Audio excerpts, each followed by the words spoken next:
हम अपनी एजुकेशन पर ऑलरेडी अपने पापा के बहुत सारे पैसे उड़वा चुके थे। मार्च 2015 में जैसे ही हमारे बोर्ड्स के पेपर खत्म हुए, हमारे बड़े भाई और पापा ने डिसाइड कर लिया था कि हमारे नीट के फर्स्ट अटेम्प्ट से पहले हमें एक क्रैश कोर्स ज्वाइन कराएंगे। मुझे नहीं पता था कि उनकी इंटेंशंस मुझसे क्या है, क्योंकि आपके घर वाले आप पर पैसा इन्वेस्ट करते हैं तो बदले में बस आपसे वो एक ही चीज चाहते हैं, आपको लाइफ में सक्सेसफुल होते देखना। लेकिन मुझे ये पता था कि इस कॉम्पिटिटिव एग्जाम में जहां 15 लाख बच्चे कुछ हजार सीट्स के लिए लड़ रहे हैं, उसमें मैं अपने कदम भी नहीं जमा पाऊंगा, क्योंकि मेरी बुनियाद हिली हुई थी। स्कूल में मैंने फॉर्मूलाज को ड्राइव करना तो बेशक सीख लिया था, लेकिन उन फॉर्मूलाज को फ्रैक्शन ऑफ सेकंड्स में कैसे अप्लाई करना है ये मुझे नहीं आता था। मुझे इस कॉम्पिटिटिव एग्जाम में 180 मिनट्स में 180 क्वेश्चन सॉल्व करने हैं, यानी हर क्वेश्चन को मुझे 1 मिनट देना है, और उसमें से भी 4 ऑप्शन मिलेंगे जिसमें से मुझे एक सही ऑप्शन को चूज करना है। अगर सही ऑप्शन चूज किया तो 4 मार्क्स मिलेंगे, और अगर वो ऑप्शन गलत चूज कर दिया तो मुझे 5 मार्क्स का लॉस होगा। मुझे 720 मार्क्स में से एटलीस्ट 500 मार्क्स तो चाहिए थे किसी गवर्नमेंट सीट को सिक्योर करने के लिए ऑल इंडिया सीट से, और मेरे पास बस 1 महीना बचा था जिसमें मुझे 0 से शुरू करना था, और ऊपर से मैं अपने 11th के बेसिक्स भी खराब कर चुका था। जबकि बाकी स्टूडेंट्स ये क्रैश कोर्स 1 या 2 साल की कोचिंग पूरी करने के बाद यूज करते हैं, जिससे कि वो अपनी प्रिपरेशन को बूस्ट कर सकें और एग्जाम के उस लास्ट मंथ में प्रिपेयर कर सकें खुद को और रिवाइज कर सकें वो सारे टॉपिक्स जो उन्होंने उस 2 साल में पढ़े। तो मुझे तो इस क्रैश कोर्स से कुछ बेनिफिट नहीं मिलने वाला था, क्योंकि मैंने तो शुरुआत से ही वो टॉपिक्स अच्छे से नहीं पढ़े हैं, और मैं अपने पापा के पैसे इस क्रैश कोर्स को खरीद कर वेस्ट कर दूंगा। तो अपना ये दुख लेकर मैं हमेशा की तरह अपने बड़े भैया को कॉल कर देता हूँ। मेरी अभी तक की लाइफ जर्नी में मेरे बड़े भाई का बहुत अहम किरदार है।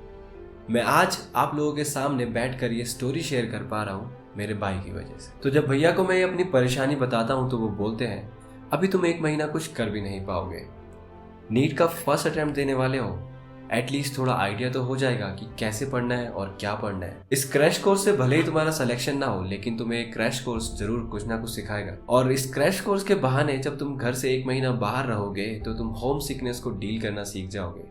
क्या पता तुम्हें आगे 1 साल के लिए कोचिंग करने बाहर जाना हो। भैया की बात मानकर हम अगले दिन अपना बोरिया बिस्तर उठाकर अपने पापा के साथ क्रैश कोर्स ज्वाइन करने चल पड़ते हैं। पूरे रास्ते भर हम यही सोचते रहे कि हमारे पापा ने हमारे लिए कितने सैक्रिफाइसेस किए। हम लोग गांव में रहते थे, लेकिन हमारे पापा ने हमें एक शहर के इंग्लिश मीडियम स्कूल में पढ़ाया था।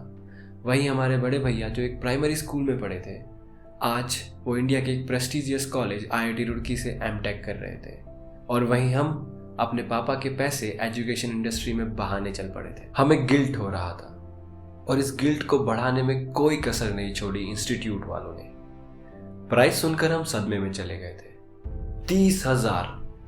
30,000 सिर्फ 30 दिन की ट्यूशन के लिए। उस दिन 2 बातें हमें अच्छे से समझ आ गई थी। पहली बात, ये जो पापा लोग होते हैं ना, ये अपने बच्चों को भविष्य बनाने के लिए किसी भी हद तक जा सकते हैं, कहीं से भी लाएंगे, कुछ भी करेंगे, लेकिन तुम्हारी एजुकेशन के लिए पैसा जरूर लेके आएंगे। दूसरी बात, एजुकेशन इंडस्ट्री में बहुत पैसा है और ये कभी बंद नहीं होने वाली। तो हमारी एडमिशन आकाश हल्द्वानी के नीट क्रैश कोर्स में हो जाती है। तो अब हमें 1 महीने में 2 साल का सिलेबस अपने दिमाग में घुसाना है। रोज सुबह क्लास जाते और शाम को आकर सेल्फ स्टडी करते हैं। ईमानदारी से सारी क्लासेस लगाई, इंस्टीट्यूट के सारे टेस्ट भी दिए। 30 से 40 बच्चे होंगे मेरी क्लास में, उसमें से कभी मैं 8th आता तो कभी 4th तो कभी 20वें नंबर पर। फर्स्ट अटेम्प्ट देते हैं हम अपना मई 2015 में, जिस टाइम पर हमें AIPMT और अपने स्टेट PMT अलग अलग देने होते थे। पेपर देने के आने के बाद हम जान चुके थे कि हार गए हैं। फर्स्ट अटेम्प्ट में हम अपने स्टेट में 300 रैंक स्कोर कर पाए, और AIPMT के टेस्ट में हम 450 मार्क्स आउट ऑफ 720 स्कोर कर पाए। हम जान गए थे कि इन दोनों से ही हमारा कुछ नहीं हो सकता, हम डॉक्टर तो नहीं बन सकते।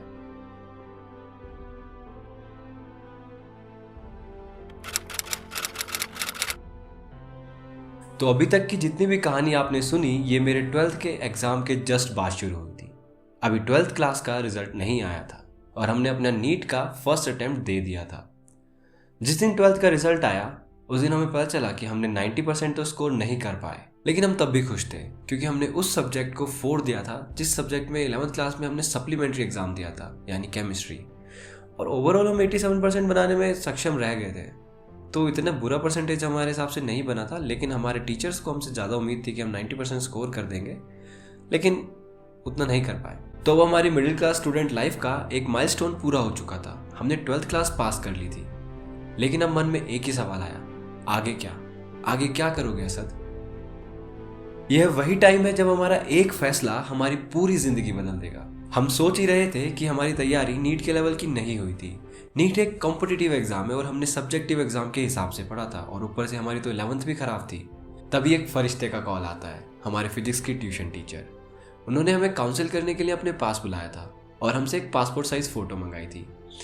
जब हम उनके पास गए तो हमें पता चला कि वो पासपोर्ट साइज फ़ोटो इसलिए मंगाई है ताकि वो अपने इंस्टीट्यूट में उस फोटो को लगा सके, क्योंकि हम फिजिक्स में 90 प्लस स्कोर कर दिए थे। घंटों मैम के साथ बात करने के बाद और अपना फ्यूचर डिस्कस करने के बाद अंत में मैम ने एक बात बोली, तुम्हारे अंदर पोटेंशियल तो है, लेकिन तुम्हें एक सही गाइडेंस की ज़रूरत है, तुम्हें मेंटर्स की ज़रूरत है। अगर तुम्हें डॉक्टर बनना है तो तुम्हें नीट निकालना पड़ेगा, जिसके लिए तुम्हें एक पूरा पाथवे चाहिए जिसको तुम्हें कोई पकड़ कर सिखा सके। तो आंख बंद कर कर कोटा चले जाओ। और यहीं से शुरू होता है हमारे कोटा जाने की तैयारी का सफ़र।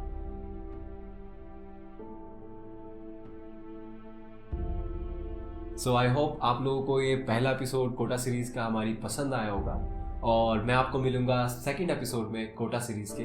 बेसिकली कोटा सीरीज़ मेरी ही एक स्टोरी है।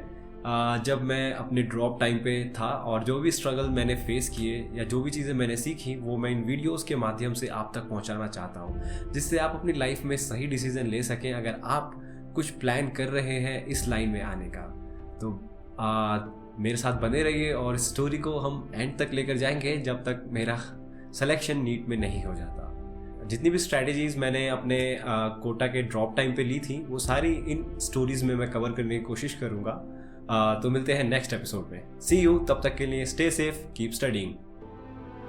And the shout out for this video goes to Happy for this beautiful comment that makes us happy. And tell your mother we have received all the blessings she has sent to us. And second shout out goes to Joy, and we are really glad to be useful to you in your lows. And ma'am, if you are watching this video, we are very glad to have viewers like you. And viewers, if you want to be the next in the shout out, type your best comment, be creative. See you in the next.